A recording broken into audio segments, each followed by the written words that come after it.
Ultimately India versus Pakistan ম্যাচটা 15 তারিখে হতে যাচ্ছে, তবে এই ম্যাচটা আবার হতে যে যাচ্ছে এর জন্য সব থেকে বড় অবদান কার আপনি জানেন? ও মাই গড ভাইরে ভাই, কি বলবো। এই ম্যাচটা যখন পাকিস্তান বয়কট করে দিল, এরপরে কিন্তু বিসিসিআই আইসিসি বিশাল প্রেসারে পড়ে গিয়েছিল। আমরা জানি যে কেন, কারণ এখানে হাজার কোটি টাকা ম্যাটার করে। মানে 6,000 কোটি টাকার উপরে খালি আইসিসির লস হতো যদি এই ম্যাচটা না হতো। এবং বিসিসিআই কত লাভ করতো বা কত আর্ন করতো এটা আল্লাহ ভালো জানে। ও মাই গড।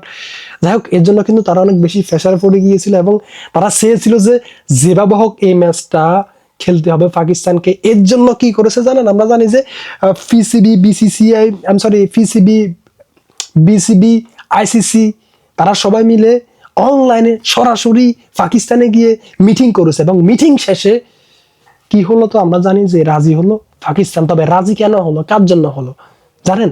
সেটা হচ্ছে যে বিসিবি প্রেসিডেন্টের জন্য। বুলবুল সাহেব বাংলাদেশের প্রেসিডেন্ট, বিসিবি প্রেসিডেন্ট, উনি ভাই প্রথমত বলতে চাই একজন ক্রীড়া প্রেমিক। উনি নিজেও ক্রিকেটার ছিল, এখন বাংলাদেশ ক্রিকেট বোর্ডের সভাপতি। তো উনি পিসিবিকে মানে পাকিস্তানকে রিকোয়েস্ট করেছিল যে এই ম্যাচটা খেলার জন্য। কেন জানেন? কারণ এই ম্যাচটা না হলে বিশাল পরিমাণে লস হতো আইসিসির, পিসিবির, বিসিসিআই এর। শুধুমাত্র এটাই তো নয়, এই যে ফ্যান্সরা লক্ষ লক্ষ কোটি কোটি ফ্যান্সরা এই ম্যাচটা দেখার জন্য আগ্রহ নিয়ে বসেছিল ভাই, এই ম্যাচটা না হলে 2026 টি-20 ওয়ার্ল্ড কাপের মজাটাই চলে যেত, এটা আর সুন্দর হতো না। এমনিতেও আসলে প্রথমত এখন দেখতেছেন আপনারা দর্শক খুবই কম। হ্যাঁ, তো এই ম্যাচটা ঘিরে অনেক আয়োজন এবং এই ম্যাচটা ফ্যান্সরা দেখে বলেই কিন্তু আইসিসি, পিসিবি, বিসিসিআই অনেক টাকা আর্ন করে থাকে। তবে পিসিবি পাকিস্তান কিন্তু টাকার দিকে তাকায় নাই, শুধুমাত্র তাকিয়েছে ক্রিকেটের দিকে এবং বাংলাদেশের দিকে আমি মনে করি, এবং দ্যাটস ওয়াই তারা বয়কট করে দিয়েছিল। তো যার জন্য আসলে বয়কট করেছিল পাকিস্তান এই ম্যাচটা বাংলাদেশের জন্য, বাংলাদেশকে সাপোর্ট করার জন্য, সেই বাংলাদেশই কিন্তু পাকিস্তানকে রিকোয়েস্ট করেছে এই ম্যাচটা খেলার জন্য। এটাই ক্রিকেটের সুন্দর আমি মনে করি। এখানে আলটিমেটলি জিতেছে সবাই, বিসিসিআই জিতেছে, আইসিসি জিতেছে, তারপরে পিসিবি জিতেছে, বিসিবিও জিতেছে। কেন জানেন? কোন জায়গায় জানেন?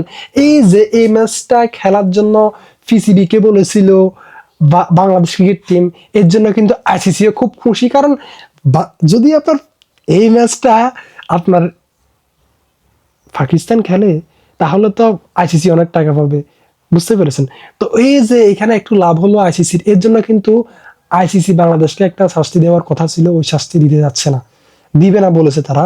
প্লাস 31 সালের মধ্যে বাংলাদেশে যে কোনো আইসিসি ইভেন্ট হবে বলে তারা কথা দিয়েছে এবং অনেক সুযোগ সুবিধা আসলে দিয়ে থাকবে আইসিসি বাংলাদেশ টিমকে। এক্স্যাক্টলি। তো এখানে বাংলাদেশের লাভবান, এবং কি এই যে আপনার বাংলাদেশের যে রেভিনিউটা, কোন রেভিনিউ, যদি বাংলাদেশ টি-20 ওয়ার্ল্ড কাপ খেলতো তাহলে যত টাকা পাইতো ওই টাকাটা আসলে, বা অংশগ্রহণের যে টাকাটা পাইতো সেই টাকাটা আইসিসি বাংলাদেশকে দিবে, ক্ষতিপূরণটা বাংলাদেশকে দিয়ে দিবে। তো এখানে বাংলাদেশেরও লাভ আছে এবং যাই বলেন না কেন, ওভারঅল আমি মনে করি যে সবাই লাভবান হয়েছে আলটিমেটলি, এবং আলটিমেটলি ক্রিকেট উইন হয়েছে। এখানে ভাই কোনো পলিটিক্স অ্যাড হয় নাই। তো ভাই সবাই আসলে লাস্ট দিকে প্রেসারে পড়ে গিয়েছিল যেভাবে ম্যাচটা আয়োজন করতে হবে, এবং দ্যাটস ওয়াই আইসিসিও একটু নরম হয়েছে, ইন্ডিয়া পাকিস্তানে গিয়েছে এবং বাংলাদেশকেও ডেকেছে। আর ওভারঅল ভাই ঠিকই আছে। তবে এই জিনিসগুলো হতো না আমি মনে করি, হয়েছে এই যে পলিটিক্স অ্যাড করে যে কোনো একটা ইস্যু শো করে মোস্তাফিজুর রহমানকে আউট করে দিয়ে এরপর বাংলাদেশ ওইখানে না যাওয়ার একটা প্রতিক্রিয়া জানিয়েছে, এবং আইসিসি সে প্রতিক্রিয়ার সাথে আসলে অ্যাগ্রি হয় নাই এবং আইসিসি বাংলাদেশকে আউট করে দিল। তো বাংলাদেশের রাইট ছিল, আমি মনে করি রং নয়। ইন্ডিয়া যদি বলে একজন বাংলাদেশের প্লেয়ার ইন্ডিয়াতে সেফ নয়, সেখানে বাংলাদেশ কিভাবে পুরা টিম ওইখানে ফাটাইতে পারে? দ্যাটস ওয়াই তারা তো অ্যাপ্লাই করতেই পারে কোন জায়গায়, শ্রীলঙ্কা খেলার জন্য, যেহেতু হোস্ট কান্ট্রি দুইটা। কিন্তু এর সাথে আইসিসি এগ্রি হলো না কেন? এটাতে ভাই সন্দেহ আছে, কেন এগ্রি হবে না?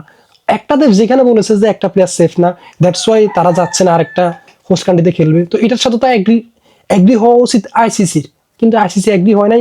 নিঃসন্দেহে এটা আমি মনে করি যে একটা ক্রিকেট টিমকে বা একটা বোর্ডকে সাপোর্ট করার জন্য আমি বলে মনে করি আর কি ভাই, অ্যাজ এ ক্রিকেট লাভার, ক্রিকেটীয় পয়েন্ট অফ ভিউ থেকে বলতেছি, বুঝতে পেরেছেন, এটা আমি বলে মনে করি। যাই হোক, আলটিমেটলি এখন ইন্ডিয়া ভার্সেস পাকিস্তান ম্যাচটা হচ্ছে, এটা খুবই এক্সাইটিং ম্যাচ, 2026 টি20 ওয়ার্ল্ড কাপের সেরা ম্যাচ, এবং এটা দেখার জন্য আমরা খুবই এক্সাইটেড। যদিও বা আমাদের বাংলাদেশ ক্রিকেট টিম খেলতে যাচ্ছে না, তবে ভাই ক্রিকেটের সাথে আসলে কোনো কিছু ভাই, যারা আমরা এডিক্টেড হয়ে গিয়েছি এটার সাথে, এটা আসলে বলে বোঝাতে পারবো না। এটা অনেক এক্সাইটিং ম্যাচ, ইন্ডিয়ার জন্য শুভকামনা রইলো, পাকিস্তানের জন্য শুভকামনা রইলো। আল্লাহ হাফেজ, থ্যাংক ইউ ভেরি মাচ। আপনারা আমার চ্যানেলের সাথে থাকতে পারেন, ইনশাল্লাহ দেখা হবে ক্রিকেট রিলেটেড ভিডিও নিয়ে সব সময়। আল্লাহ হাফেজ।